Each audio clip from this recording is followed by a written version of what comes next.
Ben moi, je rentre en scène différemment. Parfois, je rentre en scène pour diriger des comédiens pendant la répétition.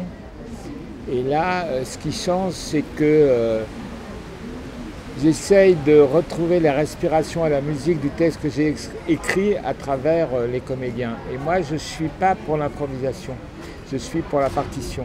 Je suis pour qu'il y ait une partition, comme ça, après, chaque instrument peut la jouer comme il veut, mais il y a une partition qu'il faut respecter, parce que le silence, tout ça, c'est comme des mots. Donc, c'est cette petite angoisse que j'ai, et elle est très vite apaisée quand tout d'un coup, les comédiens commencent à être dans l'histoire. Et souvent, je suis étonné parce que la pièce, grâce au talent des comédiens, a plus de talent que moi, que ce que j'ai écrit. Donc ça, c'est bien. Et la deuxième fois, quand je rentre en scène, quand je joue moi-même la comédie, quand je jouais la comédie, c'est vrai qu'il y avait une chose tout à fait étonnante, c'est que j'oubliais tout. C'est-à-dire, j'avais 42 fièvres, je rentrais, je ne sentais plus la fièvre, je ne sentais plus rien. Et ça me faisait ça tout le temps. C'est-à-dire qu'on bascule dans un autre univers, dans un autre personnage qui fait que le corps, la peau, la tête, on n'est plus la même. Voilà. Mais par contre, quand on rentre en coulisses, ça y est, on a encore 42 fièvres. C'est ça l'emmerdement.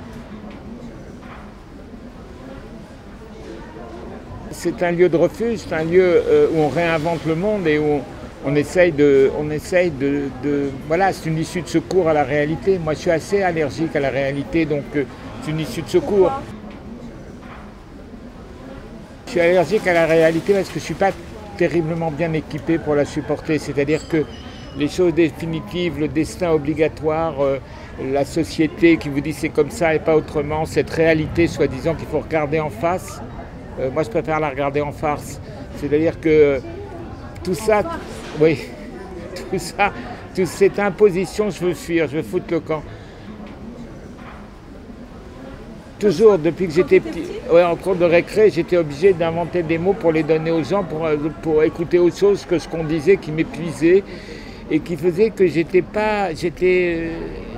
comme un oiseau dans un bocal d'eau, quoi. Il y avait quelque chose qui n'allait pas, donc je remettais de l'air, enfin, je ne sais pas comment dire. Mon copain Topor disait « je préfère vivre dans la marge que mourir au milieu ». Il y avait quelque chose comme ça, tu vois. Et donc un théâtre, c'est ça. Moi, j'ai jamais dirigé de théâtre avant le Rond-Point, et puis ça m'est arrivé dessus parce que je voulais faire des auteurs vivants. Ben, un théâtre, c'est un endroit, voilà, où j'ai l'impression de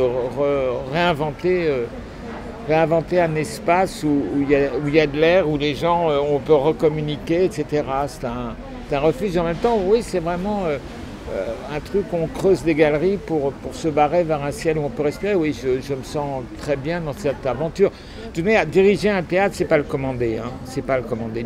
On est 80 personnes quand même. Hein. Mais diriger un théâtre, c'est pas le commander, c'est l'emmener dans sa direction. C'est ça. La direction d'un théâtre, c'est de l'emmener dans sa direction. Moi, la direction, c'est me tailler.